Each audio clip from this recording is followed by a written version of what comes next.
hog drivers here in the crowd. Any hog driver that's been flying this aircraft in the last 20 to 25 years that's been deployed to the theaters we've been at, as well as Desert Storm before that, they've all done this. So we are certainly not special. We're just proud to really continue the legacy. But one mission that comes to mind for me, we were flying out of Bagram. This was in about 2013 time frame. And we launched on basically a sunrise mission and full loadout. So basically 400 or 500-pound bombs, full loaded gun. We had Mavericks. We had the targeting pod. I was flying with a guy named Face.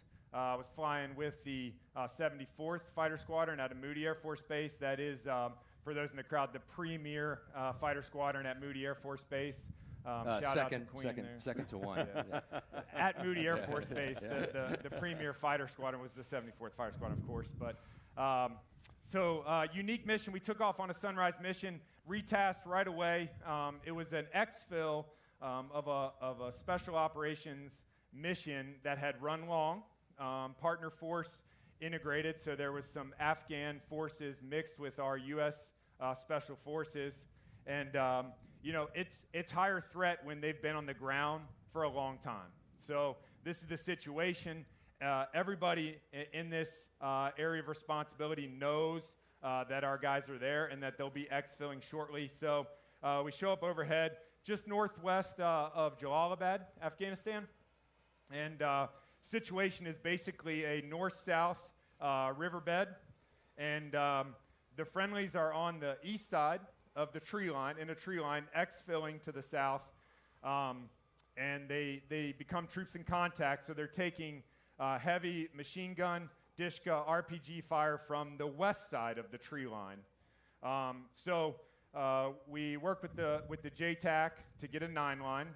It's troops in contact, and it is an urgent troops in contact. It's very clear by the inflection in their voice, of course, and we can hear the rounds through the radio. But so as part of the line 7 of the 9-line, they were going to mark with white smoke their position because they're moving south, and it was difficult to see them through the tree line, as well as detect who was the forward and rear part of the whole movement of forces. So 9-line's complete. All of our proper readbacks done. We're ready. We're going to shoot the gun, and the friendlies pop white smoke. And we've been in Afghanistan now for 10 plus years, and the enemy was very familiar with our tactics.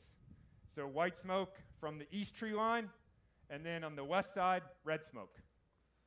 So that was interesting that the enemy knew our tactics. They were trying to confuse us a little bit, but actually, to their detriment, instantly highlighted their position. We kind of knew where they were, but now we definitely knew where they were.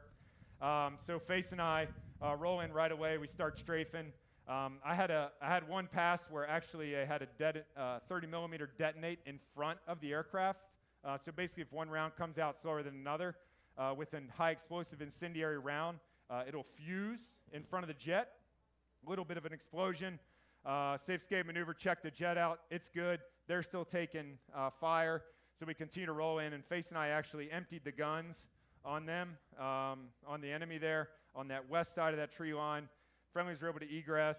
And the really unique part about this mission was those guys came back to Bagram. They had some minor injuries. There was a hospital at Bagram, and we actually got to go visit them in the hospital. So a unique mission. Again, I was fortunate to be there, but any hog driver that was deployed during this time frame will have a similar story. So just proud to be a part of that legacy. Hope they bought you a few drinks when they met up with you too. Well, of course we weren't drinking in Afghanistan, of course. So. Of course, yes, of course. So. Yep. So. How about you, Rock? Any really good one when you were deployed and shooting bullets for real? Yeah. So Slug, he's actually got about 10 times the combat experience that I do. So he's got a lot more great stories to draw from. My first deployment was in 2019 in Afghanistan. The squadron was divided up into 3 shifts, and Slug was obviously a combat veteran at the time, and I was same shift with Slug and another guy named Fife. And Fife and I were flying one night in Afghanistan. We actually didn't drop or shoot or anything this night, but I was brand new, barely captain, flight lead at the time, my first combat deployment. We're flying at night, and one of the things that we train to, obviously the close air support, search and rescue, and then another mission set is the forward air control. So I had just recently completed the forward air control upgrade to where we train just with managing different assets and then calling in airstrikes from our vantage point in the sky. So that night, we had tankers in the overhead. We had our 2 ship of A-10s. We had some AC-130s working around supporting an exfil, like a village clearing mission, and then an exfil with MH-47s. There was AH-64s, attack helicopters standing by in support, and then we had a U-28 support aircraft in the stack as well. And at the time, I think we were just kind of running a limited number of 2 ships at the time, so Fife and I were the only A-10s airborne that night, at least in that part of the country. And so as we're working down gas, managing our time on station, we're doing yo-yo tanker ops. And so we get the stack, we take control of all the airborne assets, we're monitoring the situation on the ground, working with the U-28s and working with the Army forces that are embedded with partner Afghan forces on the ground. And just we didn't shoot anything that night, but it just kind of the moment struck me. Fife goes off to the tanker, says, "Rock, you got it. Good luck, Godspeed, and I'll be back. Keep me in the loop on the radio with anything if anything pops up." And so he goes off to the tanker, and for 20 minutes, I'm in control. I'm running 6 to 9 different aerial assets, working with troops on the ground, and just for a young guy to go in at that level of training on a deployment like that, kind of just speaks to the mission and the training that we get as A-10 pilots. Yeah, it's truly quite an air show, in terms of, okay, you got the A-10s in there, you got helicopters in there, you got the tankers up there, you probably got AWACS going around somewhere up there, and a lot's going on. And I was a forward air controller briefly, and Slug was talking about 9-line. 9-line is the information that a forward air controller will give the fighters to sit there and say, okay, this is the target. These are the friendlies. This is, and it's literally, it's 9 lines of information that you got to give to the attack pilots out there so they don't make a mistake and drop on the wrong place out there. But yeah, the 9-line it was standard. And again, they turned the A-10 into for a while into a forward air controller. I think they call it the OA-10, right? And it's good in that, hey, it's got a lot of self-protection, of course. It's got great visibility, and it goes pretty slow, so you can sit there and see what the bad guys, so to speak. So okay, let's go a little bit, just compare, and in terms of parameters. Top speed of the P-47, Bernie? 426 miles an hour. 426 miles an hour, okay. Top speed of the A-10.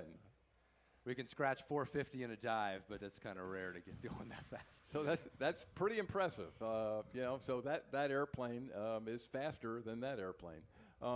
Armament, you guys obviously carry a lot, but I will say this thing has got typically, 850 cals in the wing. How many rounds would it carry? There was a boatload. I think it was like 3,400 rounds or something like that of 50 cal. And yeah, from a strafing standpoint, yeah, that thing did a heck of a job. Gross weight, what's max gross weight on this thing, Bernie? Something? Okay. Yeah. It's close to 20,000 pounds. Okay, 20. Yeah, and we already talked about what's going on over there. Okay, talk a little bit now about some of the worst situations that you had over there. Slug, how about a bad one that you felt frustrated with and you couldn't do anything about? Yeah, this one was difficult and legendary for all the wrong reasons. But we were flying out of Kandahar. I was stationed at Moody Air Force Base. We were flying out of Kandahar in 2011, August 6, 2011. Unfortunately, CH-47 with 30 U.S. forces, 8 Afghan partner forces, and a working dog was shot down in central Afghanistan. Call sign was Extortion 17. 22 Navy SEALs passed away. I believe the deadliest day for the Navy SEALs in their history. Just tragic. And we were overhead. I was not overhead right away. I was overhead a little bit later in the recovery efforts.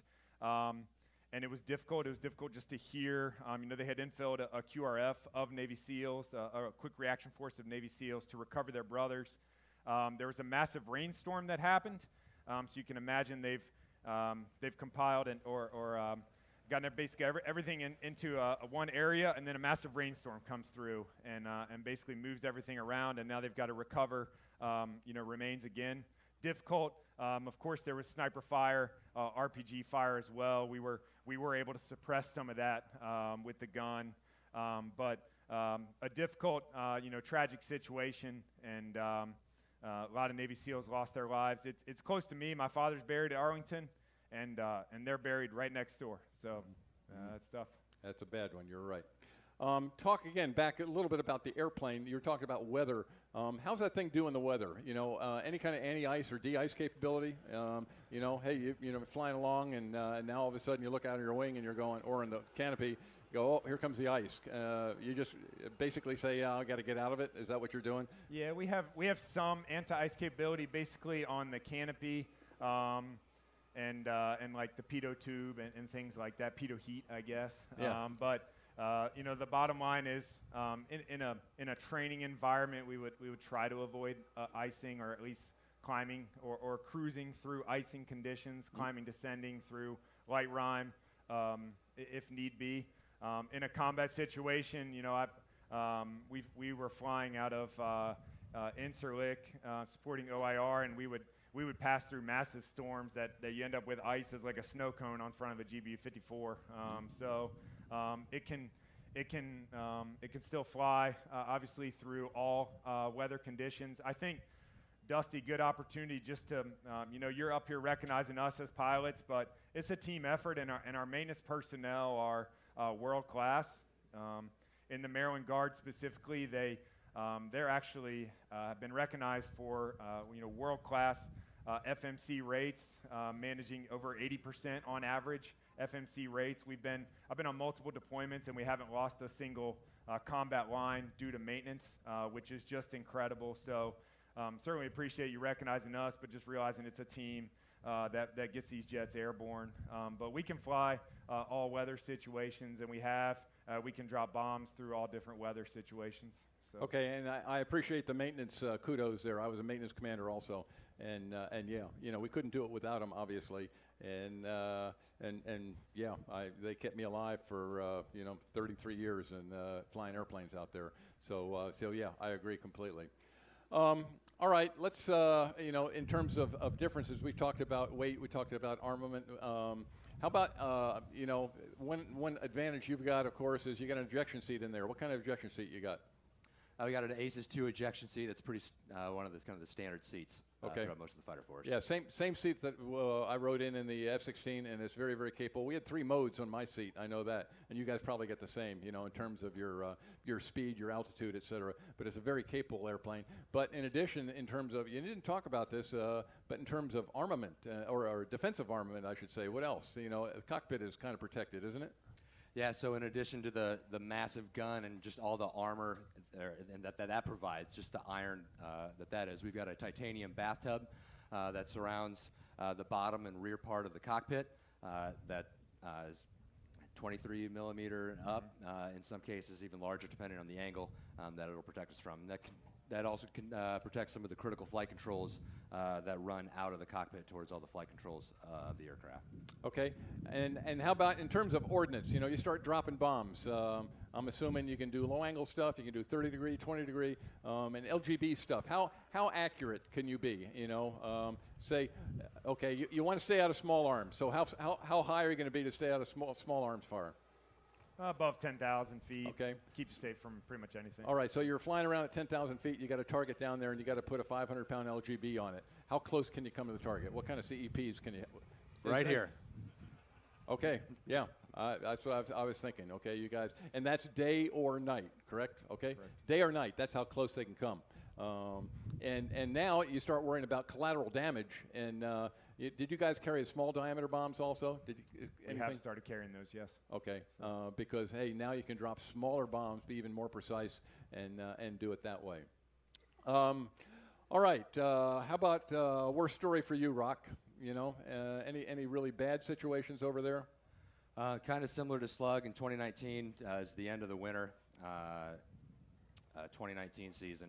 We were working out of Kandahar. I was flying with Juicy that night, another night sortie. we dropped a few munitions up in the northeast part of the country, and then command control comes over and retasks us down towards Bagram Air Base.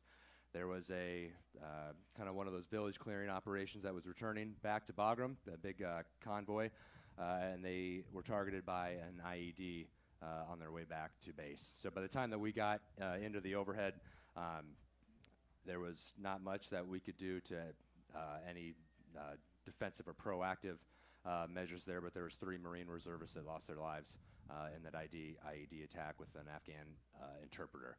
So we were overhead. We provided cover for some Apaches, and then the rest of the convoyers that were moving back into base from there. But it's kind of just one of those situations where, like you said, you feel helpless that you're not able to do anything in that moment. So it was a pretty tough. That was a tough night. Yep, understand. How about off-field operations? You know, it's got pretty big tires on this thing. Do you guys practice any, hey, landing strange places? This thing obviously was, have you operated off grass? I'm sure you have with this thing, haven't you? Actually, I haven't. No, you haven't. Okay, No. but it did, obviously. Oh, it did, yeah. It had no problem. But how about you guys? You know, if you got to go to some austere area out there, do you practice? How can that do in, a dirt situation or a grass situation, something like that? Yeah, very well. We would need a combat control team or something like that to assess that landing environment. But routinely landing in dry lake beds out in Nevada, that's done with the weapons school with green flag, different exercises out there. So that's done routinely. Actually, interestingly, with the 104th Fighter Squadron, we were TDY to Estonia in the 2017 timeframe. And we actually set up a portion of this exercise. Estonia is our state partner, NATO country in the Baltics. And we set up a show of force type of event where the Estonians closed down a portion of a highway, which was an old Russian practice landing strip. It had become a highway. The Estonians closed that off. This is about nominally 20 miles or so from the Russian border in eastern Estonia. And we cycled A-10s landing and departing on that highway. So we've done that. Michigan had an exercise where they landed on a highway in Michigan. We can rearm, refuel, again, a testament to our maintenance and our support personnel. But we can forward rearming and refueling pretty much anywhere in the world. So. In that regard, how about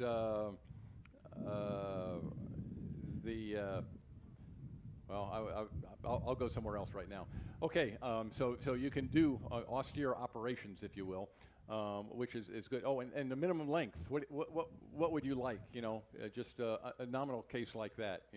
How much runway length do you really need? The minimum runway landing distance is 5,000 feet. So, okay. And if we're not carrying much, reduced fuel weight, reduced pressure altitudes, colder environment. We can take off in a pretty short distance. Okay. So. All right, next question is pretty easy. You lose an engine on this one. Oh, okay, you've only got a couple choices. You lose an engine on that one. How's that thing fly on single engine? I'm sure you practice that on a regular basis. It's obviously not a centerline thrust kind of airplane, I don't think. But tell me, you must practice, on your check rides and stuff flying single engine. How's that do? Yeah, so we have 2 simulators at base that we use for all of our emergency procedures training. So Slug is a CFI, so like a check pilot. So he's put me through the ringer in the sim a couple times. But mostly it's just kind of our standard training that we all go through. And the simulator does a really, really good job of replicating everything in the airplane. So it's, and we will practice in flight, like throttling back an engine. We won't actually shut one off. Mm-hmm. But it's actually a pretty reasonable amount. You put in about a full boot of rudder, but it doesn't fly too bad. Single engine. So. Okay, good. And how about IFR kind of conditions? I'm sure you probably fly every instrument approach out there: ILS, back course, front course, TACAN approaches, VORs, GPS, all that stuff pretty easy. And you got a nice heads-up display. And can you fly everything off the heads-up display? We can't. Sounds like there's more to this story. Yeah, so we've got all the airspeed, altitude, everything, the heading, everything is in the heads-up display. It's not instrument certified, so we're kind of just like using the 6-pack, just like your Skyhawk pilot. flying around, looking down mostly. All of our instrumentation, you can see, I don't know if they have any pictures of the cockpit up on the big video boards, but really big cockpit with a lot of, all that instrumentation there right in front of you, pretty easy to read. So. Yeah, okay. Want to get real quick for those youngsters out there or parents who may be having an interest. How'd you get to be an A-10 pilot? I'll start with Rock first, okay? What do you do? Sit there and say, ooh, hey, I want to fly the A-10. How do I get there from here? Yeah, so there's a couple different paths. Slug and I are good examples of kind of two different ways to end up at the same spot. So I started flying when I was in high school, a small town in northwest Iowa. I got my private pilot's license in high school and then went to South Dakota State. I finished my rating, started instructing there for a few years, accumulated some hours and got hired at Air Wisconsin. I flew for a regional airline for a few years, flying on the East Coast, at about 2012, 2013. I'd always been interested in the Guard, trying to do the Guard thing, so all the Guard units will hire off the street, like a undergraduate pilot training hire to go all through the training pipeline, and then we'll also hire rated pilots off the street. So I was a UPT hire off the street in 2013, and then I took a break from Air Wisconsin, went and did all the military pilot training, A-10 initial qual, seasoning days, and then a deployment. I went back to Air Wisconsin and then flying for United now. So it's kind of the roundabout way to get there, but that's kind of a traditional guardsman path. Okay, we call him, he's a traditional guardsman, and that's what I was for many years. But yeah, so that's truly a guy with two jobs, okay? And when it comes time to deploy, and he is deployed, obviously, the airlines go, okay, go ahead, give us a call when you get back. And the airlines welcome you back, and you lose your seniority number. That's the really good news. But yeah, I'm very familiar with that. Then I'm also familiar with Slug, who did things a little bit different. Slug, how did you get to where you are?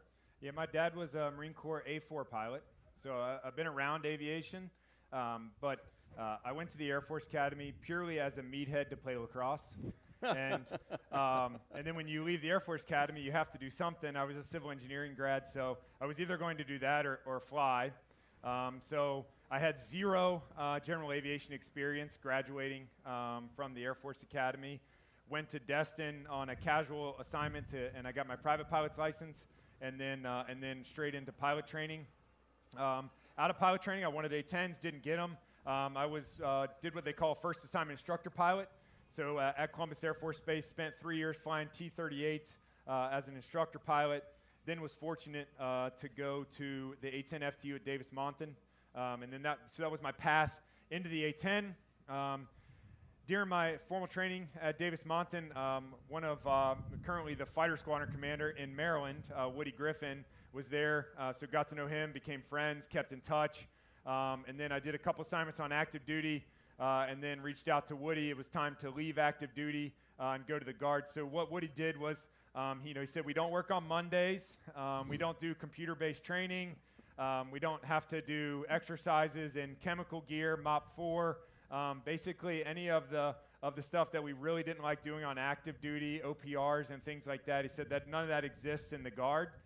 So I was sold. So joined the Guard in 2016. Super fortunate. Metro offered me a job there. And it turns out that it's true they don't work on Mondays, but actually all the other stuff does actually exist in the Guard as well. But been awesome to be in the Guard, and a bit of a fraternity where we kind of select who joins our unit, and it becomes like a family, like a brotherhood for sure. So he's full-time. They call it AGR, Active Guard Reserve. But, oh, by the way, you also got hired by some other airline, too. Yes. So, but again, the good news there is, hey, he told the airline that, hey, they need me full-time, so he's taking a leave of absence from that airline. And the really good news is, hey, when he retires from this job, he can go back to that airline. And I think that one was called, Southwest or something like that, somewhere along in there. So, and I'm not going to leave Bernie out of this. I want to know, Bernie, how do you get, he flies just about everything, all the World War II fighters. I mean, every time I turn around, it's like, oh, that's Bernie again. I don't know if you fly like the B-29 or anything like that, but how do you get a chance to be good and flying all these things other than being lucky? Well, luck was a big part of it, but the typical, just like him, fell in love with aviation at a young age. And I tell everybody, I just went to the airport and I never left. I went there, there was no fences. I rode my bike to the local airport, had a couple people take me under their wings, and then I did the same thing. I worked at the airport, pumped gas. I never ever took a paycheck. I was getting paid like $5.50, and all of that went on the books, and that's how I got my pilot's license. Wow. My mom didn't have any money. Flying was not. They still think I'm nuts for doing it. So it became, and I was very fortunate. I turned my passion and what most people do on Saturdays as a hobby, I somehow developed it into a full-time career. I mean, I live, eat, breathe. I'm fortunate enough to live on a private little airport. The shop is 250 yards from my backyard. I can walk in my flip-flops to work. And it's just, and now I've got a 5-year-old son, and he's following in my footsteps. He's in the shop every day after school, and the guys take him under his wing, and I just shoved him in the back of a Spitfire to put the bolt in I couldn't get about a month ago. So Yeah, you got those small little fingers over there. You put them to use. just shoved him. His whole body was in there. He was standing up in the tail cone, putting the bolt in the elevator. That's great.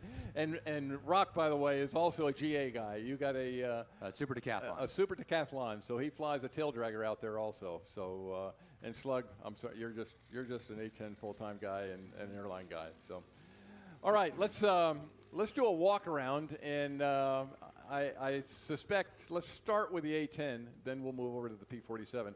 So we decided that we're going to split it up, and so who wants to go first? So you want to go, Slug? You're going to do the first walk around, and we'll start over here on the left side of the aircraft, and we'll go from there. So Okay. You got it. Okay, so what you're looking at here, what we can show if the battery pin is off. So kind of first step when you're getting in an A-10, we got a ladder release right here. Not working. Oh well. Figure out why. Battery movie dead. We'll get back to that. Normally the battery comes, the ladder comes out. There's a crew chief right there. Can you fix that? Fix that. Yeah. So the ladder's down. We'll meet the crew chief. Look at the forms. We'll start here. Basically, I'm going to start kind of just looking at general condition of the airplane, checking for any kind of hinges or panels that are loose. Up under here is our rounds counter.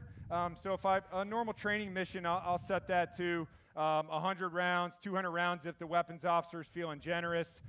In combat, we set that to a no-limit condition, so basically it's never going to stop. But in a training environment, if it's set to 100, once we've shot 100 rounds, it's just going to cut off, and we can't shoot anymore. This is our battery here, which I think might be dead. All right, and then we'll talk about the gun. So the gun, 7 barrels. The barrels go from obviously here, and then they kind of extend all the way back to about here or so. And they weigh nominally, 104 pounds or so, pretty heavy. And then when you're looking at the jet, basically imagine a 55-gallon drum right here, and that's full of 30 millimeters. So that's just a general pre-flight of this kind of portion of the aircraft. I'll just talk real quickly over here. What you're looking at, these are travel pods. So these are purely swag, luggage, perhaps some golf clubs if you need them. Maintenance generally takes one of these, chalks, fuel cans, things like that. And then we brought an extra one here to bring some swag so that we could sell it. When you talk about refueling the A-10, it's right here, so single point refueling. And then the crew chiefs do this. I don't really know what it does, and it always works, so I just let them do it. And the pins are generally over here, some throttle covers and things like that. We talked about 11 stations on the airplane, outboard stations, air-to-air missiles. Generally, that's only generally what I've flown with. Although when we were in Incirlik flying in Operation Inherent Resolve, we did have some situations where we actually put bombs on the outside stations, 1 and 11, because we simply couldn't carry enough bombs to kill ISIS. So this is a Maverick air-to-ground missile. For a pre-flight, I just look at it. It looks like it's connected. It's blue, so it's inert. That's about it. It's either going to work or it's not, but it's stuck on the airplane. It's not going anywhere. This is an infrared seeker, and basically this will function the same as a live air-to-ground missile would. But again, pre-flight, most of this stuff, I'm just looking at it, checking general condition. You know, obviously we're going to get some cracks in the paint and things like that, but we have an amazing maintenance team. So most of it, I just assume it's good to go. And that's worked for at least the last 16 years or so. But Rock, you want to pick up a little bit? You know what? We can talk a little bit about the landing gear. There's some tolerance here. I don't remember what it is, but if this thing's like sitting on here, I know that's wrong. If we got a space like this, that seems that's about right. The nose wheel, generally you're not going to see any red for sure. You may see some white. There's obviously some pins and streamers. So, you know, one last look before I strap on the G-suit and the harness. I'm just going to take a look and make sure that there's no streamers or any pins that we haven't pulled on accident. But other than that, that's kind of this front portion of the airplane. And again, just checking general condition of it. All right, hold on, Rock. He talked about the gun for a second, and the gun is mounted right down the center line, correct? Okay, it's perfect right down the middle. And if you look, the nose gear is not, right? The nose gear is off just a little bit, okay? And for those of you who want to know what a 30 millimeter round looks like, that's it, okay? And yeah, they carry, blue tip is normally TP, and that's what, you know, I used to shoot, not 30s, but 20s. Then you guys carry those depleted. And I don't know what your standard round was, incendiary or HE, or I don't know, what was a standard combat mission load for you? Yeah, standard combat load would be a high explosive incendiary round. It would be a yellow and red tip. Had a fuse right here, and then some frag on the inside. So as it leaves the airplane, it spins, it arms, and you know, very deadly on certainly people, soft-skinned vehicles, donkeys here and there, things like that. So anyway, there you go. All right, thanks. Okay, Rock, sorry to jump in. Go ahead. Continue. No, yeah, a lot of operations in the desert, so camels are, you know, they're nefarious enough. So like Dusty was saying, so the barrel that's always firing is the barrel that is on the exact longitudinal axis of the aircraft. So that way there's no yaw induced as the gun is firing. A couple of just kind of some more like the neat features. So we A-10 guys, you know, size matters. It's, we point that out first and foremost. So Slug talked a little bit about the gun. Some of the other features about the gun. So on the trigger, there's actually two detents that we use to fire the gun. So the first detent, it enables the precision attitude control. So it's like putting the A-10 in like dog on a bone mode. So it stiffens the flight controls. It takes kind of a sniff of atmospheric conditions, airspeed, altitude, control force inputs, and it freezes the airplane to make it more stable platform for the gun. The hydraulic systems dampen the flight controls, and so that way the gun cross is dead on target. Mm-hmm.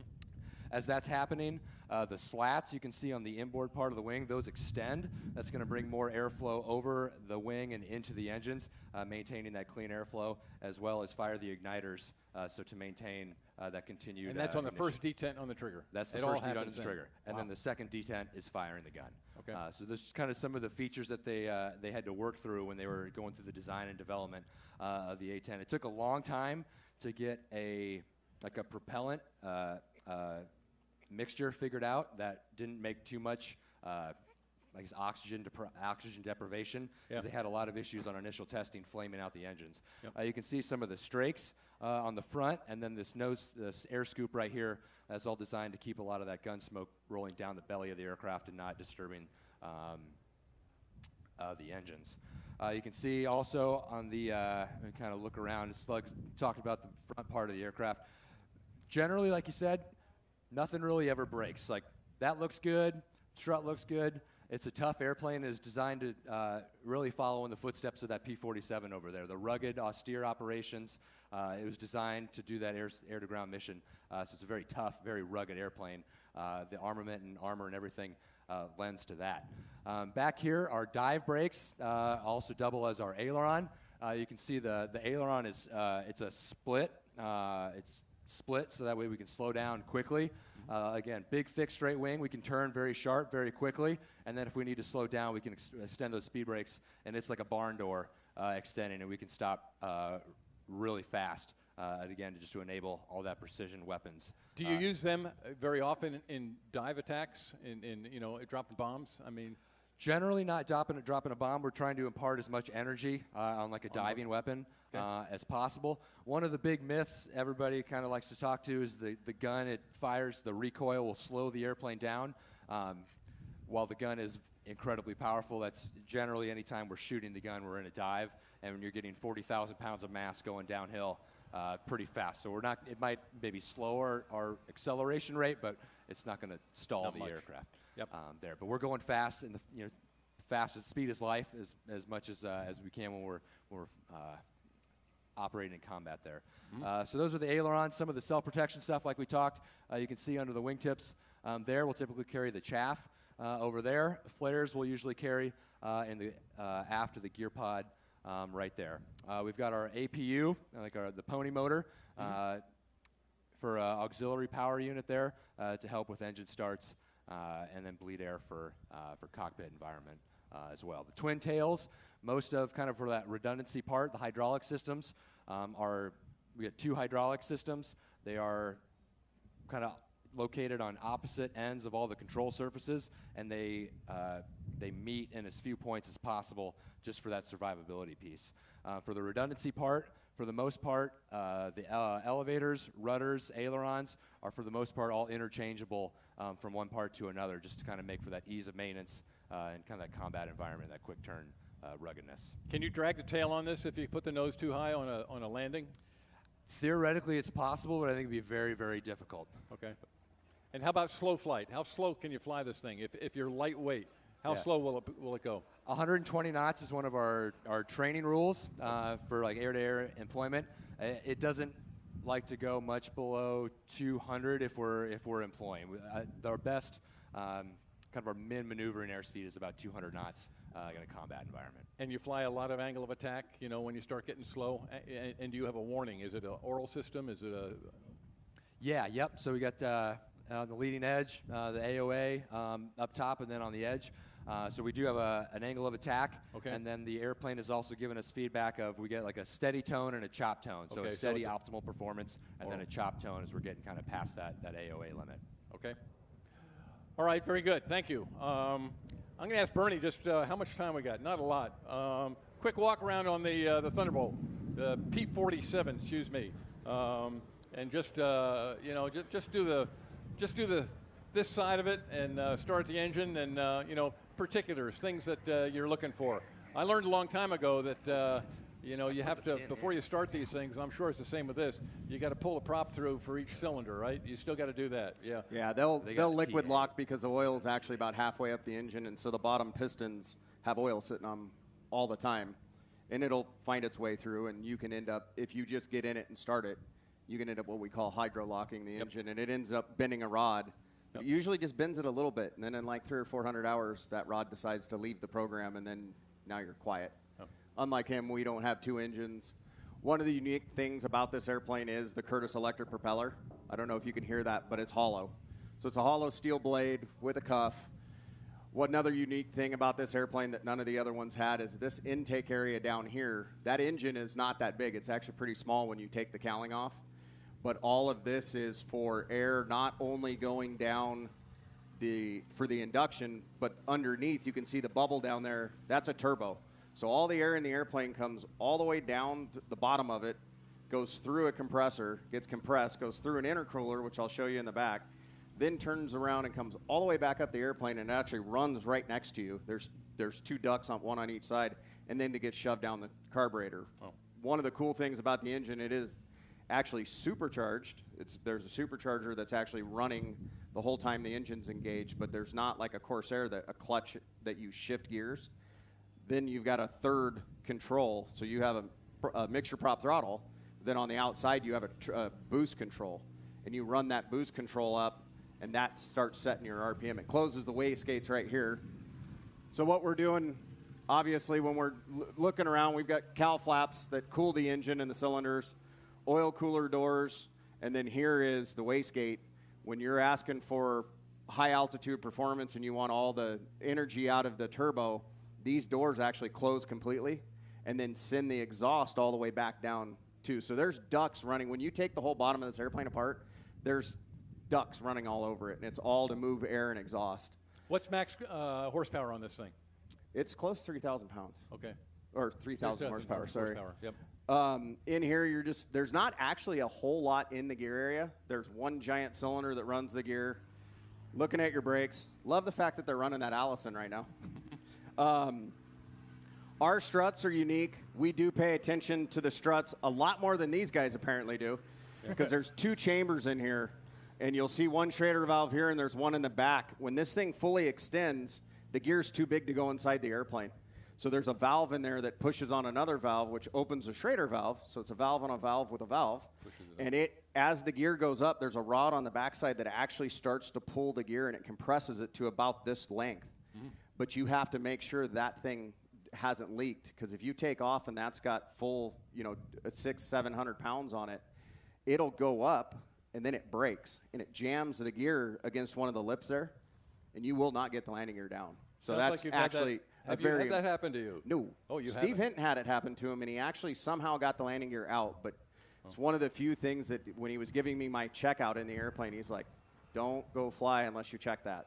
Yeah. Okay. So, and then of course we've got our 8 guns. One's obviously really recessed. One of the things that is unique to this airplane is the amount of ammunition. I have no idea how many I think rounds it was 3,400 rounds it can carry. But in that 3,400 rounds, each one of these guns has exactly 9 yards of ammunition. Yeah. And all that's from here out to here. You can see on top of the wing, there's a huge door that actually opens backwards, and that is the whole belt of ammunition. The whole 9 yards, as The they whole say, 9 right? yards. That's The where whole that 9 saying yards. came Yep, from. Yep.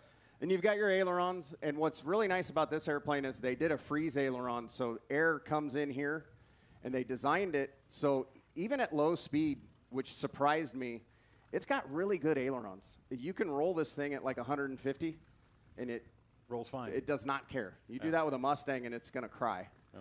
So coming back around, big giant flaps. Our approach speed, it's 150 on downwind, 150 miles an hour anytime you're in a turn. And then you land and you 140, 130, 120, and you're crossing the fence about 110. This is the exit door for the intercooler. There's a gigantic intercooler that's just as wide as the airplane, and that some of that air that comes in the front also goes through this heat exchanger basically, but it's an air-to-air intercooler. And these doors, you got 2 little switches here. One's for the oil control door and one's for this door. And you set them for in-flight. There's a temperature gauge that you're trying to keep it under. Yep. And then obviously this is the exit, and there's a turbo, and it's about this big and about that tall. Takes I don't know how much it weighs, 700-800 pounds. But a lot of guys have decommissioned the turbo, but you have to leave it in there, otherwise you got to add a ton of lead in the back of it. Yeah. Yep. All right, let's. We're getting close. So let's just say, hey, we're done with this pre-flight for right now, and I'm going to open it up to questions. So let's walk back to the chairs. We'll open it up for some questions, and then we'll wrap this up. So with that, questions for the hog drivers here. They're going to be flying. Oh, you're done flying here, I think, aren't you? Or We have a demo on Thursday afternoon. Okay, Thursday afternoon they're going to be flying. All 4? 4 ship led by Turtle, and there should be pyro for that demo. Okay, outstanding. That'll be fun. All right, so questions. We got anywhere? Anybody got any questions? Okay, there's one right there.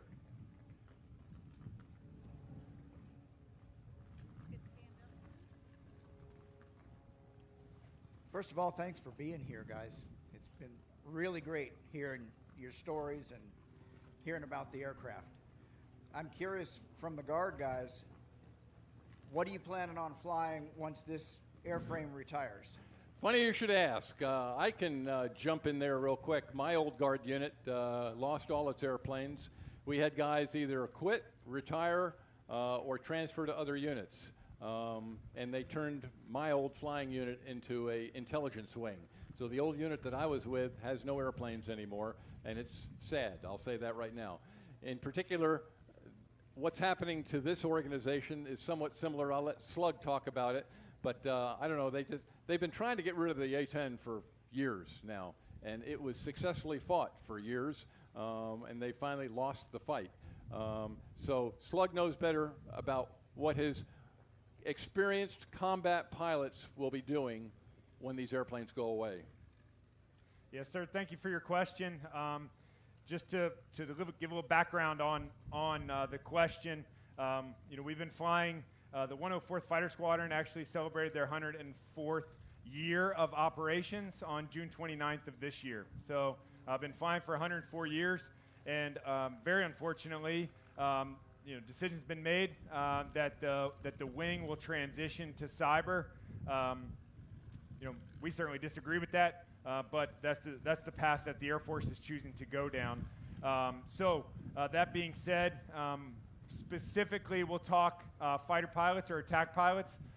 We have 30 attack pilots. We have about 14,000 combat hours.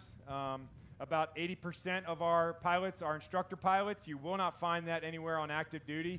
So an incredibly experienced and diverse and combat proven unit, and the Air Force is choosing to divest them.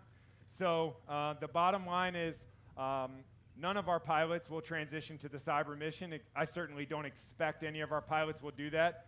So they are working on finding jobs elsewhere. Some will transition out of the military. Some will transition just purely back to their civilian flying jobs. And then some will be fortunate as they're able to find jobs with other fighter squadrons. So likely places to land will be F-35 Squadron, F-16 Squadron, F-15EX Squadron are probably the three that you would think of outside of the A-10. And then some may choose to go to Michigan or Boise, which are still flying the A-10 as guard units. So. It's sad. I'm sorry, but it's sad. And yeah, we're losing a lot of experience. We're losing a lot of capability, and we're losing a lot of very dedicated veterans. That's all I can say. So I understand. All right, go ahead. Yes, I saw in one of these, I think it's Air Force Times or something like that, where the Navy now, they're contracting with the Air Force for their A-10s. When the Marines go on long-range missions in their Ospreys, they want a flying bomb dump above them. So anything that they can counter, they know that they can take care of it. And then when I was overseas, I didn't see them, but I could hear them. And you say, man, somebody's on the bad end of this today. And I heard you guys are the only guys in the Air Force that have earned and carried a title called Grunts of the Air, because we know on the ground you guys are coming down to our level. Yeah, they are the grunts of the air, that's for sure. And they also, another mission that is losing, search and rescue. The old search and rescue airplane used to be the SPAD, the A1, the AD, or whatever you want to call it, And then they paired these guys up with helicopters and C-130s, and that was Moody down there. That was a rescue operation, and this was an ideal operation for search and rescue. Hey, you guys are down there going round and round, keeping the heads down. Hey, we get the helicopter to come there and rescue the guys, and yeah, that mission is, I guess, going to go to the F-35 also. What can I say? All right, any others? Okay, there's one right there. Yeah, my understanding is that they're getting rid of the A-10, and that mission is going to go to the F-35. Yet you have all these fellows here that we're losing.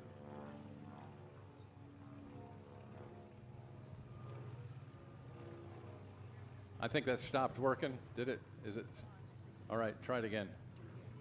Yeah, my understanding is that once the Once the A-10 goes, then you're going to go to F-35. But you two and some of the others have mentioned that these units that now they're flying the A-10, these pilots are going off to retire or doing something else. So it doesn't sound like the F-35 is truly going to take over this mission. So what's going on?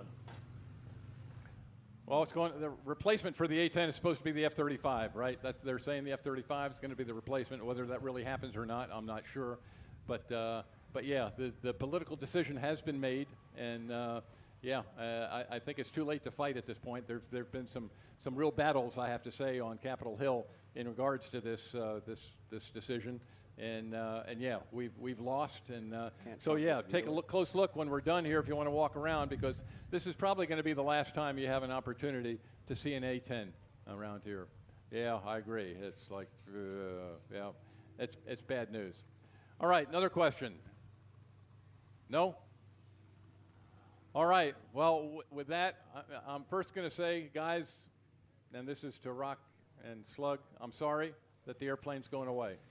I feel your pain. Oh, hold on here. But I also say thank you for what you've done, for the lives that you've saved, and yeah, don't ever think that what you did goes unnoticed, because yeah, there's a lot of us out there that know exactly what you've done, and we say thank you. A lot of time away from home, we get that, and yeah, you guys are doing it for real. So thank you, Bernie. Thanks for being here. We appreciate it very much for bringing. You flew that thing in here too, didn't you? Yep. Yep. And you're flying it out. Oh, Yeah. and I got to say thank you to the North Dakota, what's it officially called, North Dakota Aviation Museum. DTAM, Okay. Dakota Territory Air Museum. Air Museum. Okay. Well, thank you. Thank you to those guys for allowing us to have this airplane here. All right, folks. Thank you very much for being here. We appreciate it. Good shows tomorrow. We've got a show at 10 o'clock, another show at 1 o'clock tomorrow. Yeah, we'll hope the rain stays away. Thanks, Slick. Appreciate it very much. Yep. Good job, Rock. Well done.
each and every blade, between our toes, across our backs, to run over its hills, marvel at its beauty, and find comfort in its stillness. We were made for grass. It's where we battled and celebrated, built monuments, grew families, forged memories, and pushed ourselves farther than ever before. We were made for grass, to care for, nurture, and cultivate. We've always made sure to have a patch of our own, because there's no greater feeling than being on the grass, except leaving it.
On January 17, 1942, Chief of U.S. Army Air Forces Henry H. Hap Arnold assigned the responsibility for one of President Franklin D. Roosevelt's highest military priorities, a payback attack on the Japanese home islands, to one of the most famous aviators in history, Lieutenant Colonel James H. Doolittle. In a mere 66 days, Doolittle had identified the airplanes that could be modified to launch a carrier-based attack some 450 miles from Japan, had assembled the volunteer crews, modified the Mitchell B-25s to give them the range to reach a safe haven in free China after the raid, and accomplished the mapping and charting the crews would require. Now on March 23, 1942, Doolittle assembled the men who had been training for the mission at their training base near Fort Walton Beach, Florida. It was time to fly the planes west to the Sacramento, California Air Depot for final adjustments.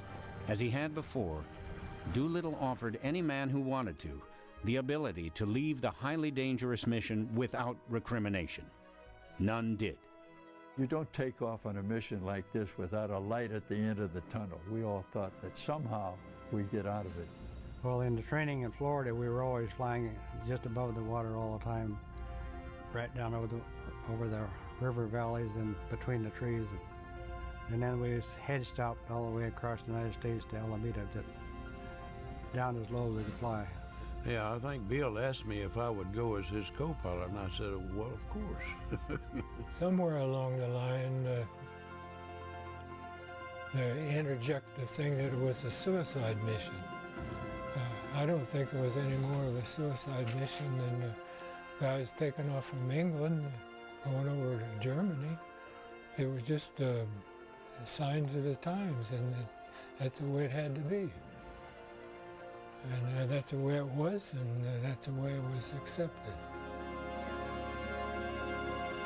I'm Gary Sinise, and this is Missions That Changed the War.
To me, lawn service is a scam. There's no lawn service for you. Unfortunately, I don't trust them very much because I don't know what they're putting down. Nobody's going to pay attention to your lawn like you do. It's the whole point of owning a home is that you maintain your own lawn. We've taken care of this lawn from day one. I take pride in it, and when people tell me it looks good, it makes me feel even better. Do you use a lawn service? Absolutely not. I have you. I know what I'm putting down when I put Scott's down. I'm putting down a great product.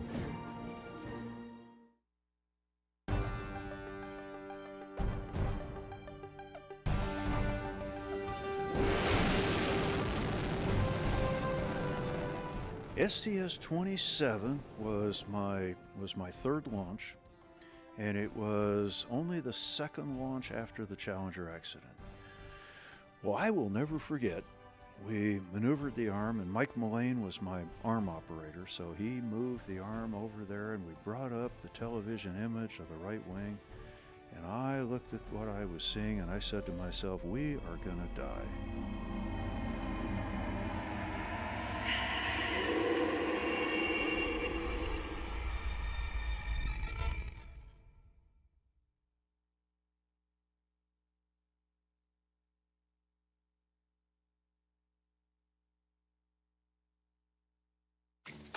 You know, plants aren't so different from us, are they, Ryan?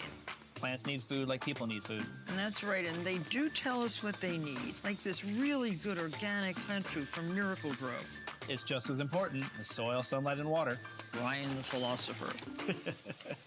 And you know what this one is telling me? She needs a spicy martharita and a lounge chair by the pool. These peppers look hangry, Ryan. Eat them, don't just stand there.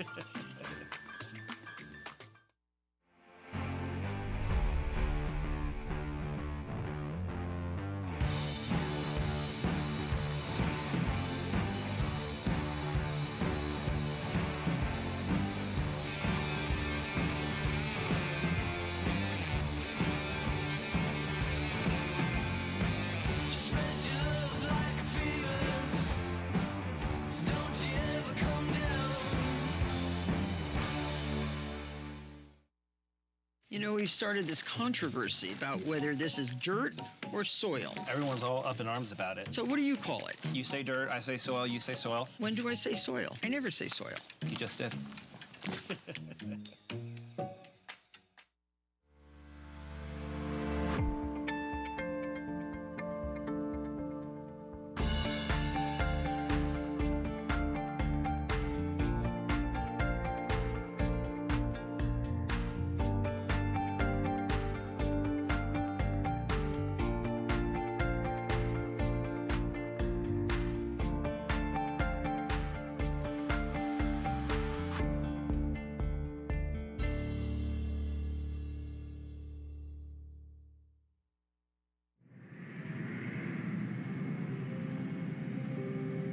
There was a day in 2011 when I'm told I was the highest person on Earth.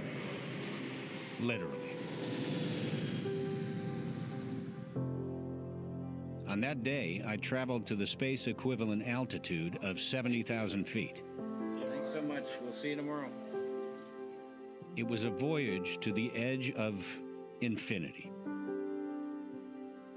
For a few minutes that I will remember for the rest of my life, I stared through the frost formed on the canopy of our aircraft as deeply as I could into forever. I'm Gary Sinise, and this was my high flight.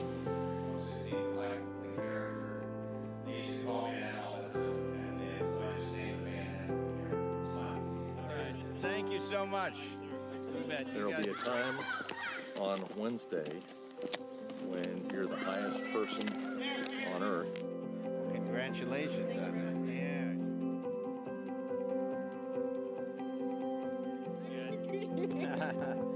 You got it. That'll be good for the wall.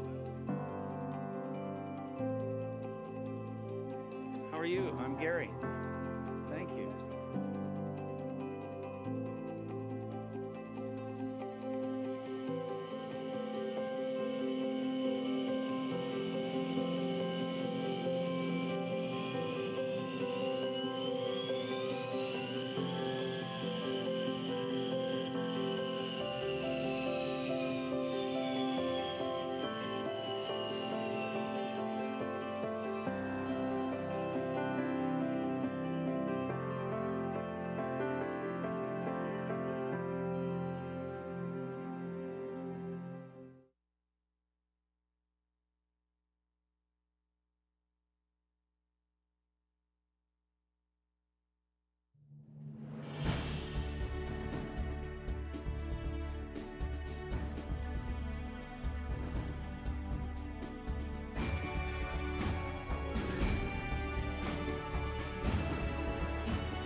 We gathered to celebrate a life of relentless evil. And though I gave you a quick death, it was not mercy.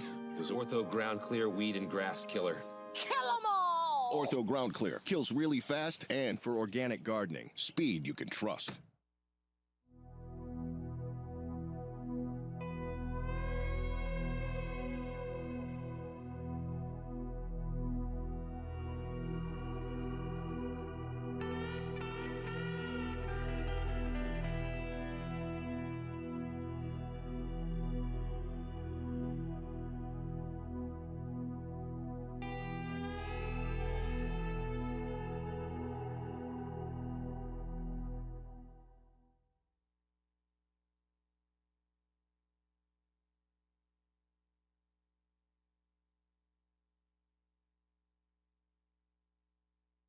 So he comes back in a few minutes with a guy about his age, same size. He says, now this is the camp commander. And I said to myself, oh yeah, this was Saturday morning. I said, oh yeah, these guys were out drinking beer last night. They said, oh, we're gonna have some fun with a new guy. He asked, will you write your autobiography? I said, nope. He talked in Vietnamese. He says, he asked you one last time? I said, no. He talked to me, he says, he orders you to write your autobiography. I said, I take my orders from the Chief of Staff of the United States Air Force. He talked a little more in Vietnamese, and he says, one more time? I shook my head. And the camp commander looks up in very good English and says, you will be very sorry. Got up and walked out. 2 or 3 minutes later, this big guy comes in, biggest Vietnamese I saw. And they put me on the ground, pulled my arms back up behind me. I couldn't do it again. My life depended on it. My palms were together behind my neck. I could scratch my neck. And they put Vietnamese handcuffs right there. And they walked out. And I thought, this ain't a big deal. About 5 minutes later, my hands were numb, my arms were numb, and shortly my shoulders were numb, and pretty soon my chest was numb. And it proved, for me at least, the whole point was, we can make you do it. What that sergeant had said. We'll show you that we run this camp. You'll do what we tell you to do. Then that night, when you were asking, this was really my low point. When I ate that meal and realized that I had been broken. And so I went over and leaned up against a wall, just slumped down. And there was one light way over in the corner. And I looked up, and it just kept attracting my attention. And I remember thinking it was like Moses in the burning bush, I guess. And I sat there and I looked at the light. And whether it was a split second or an hour, I can't tell you. But I had an experience of something happened to me, and it was all over. I feel very comfortable, very secure. You're going to live, you're going to get out of this, and you'll go home someday.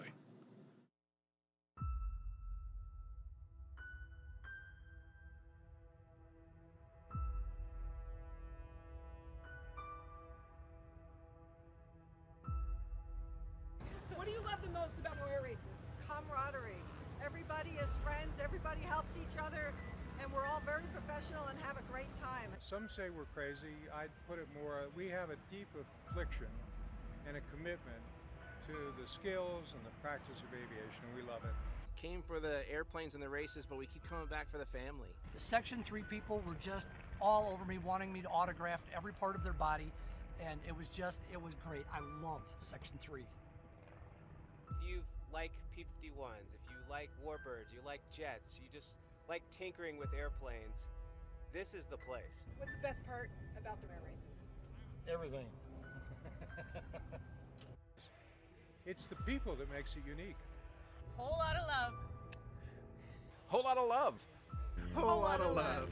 Whole lot of love.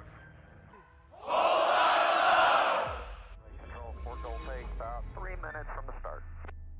Sport Gold flight race control, cleared onto the course. Copy, cleared on the course.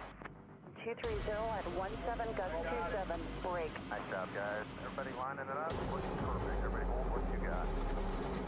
Bar none, this is the fastest motorsport in the world. Race planes, race aircraft. Gentlemen, you're looking good. Gentlemen, you have a race. And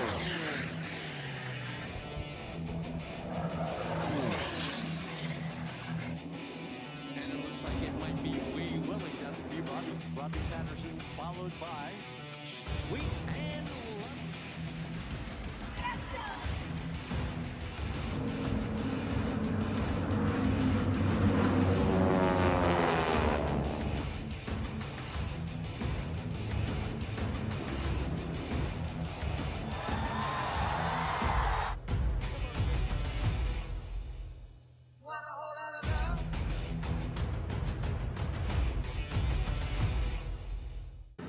That was fun.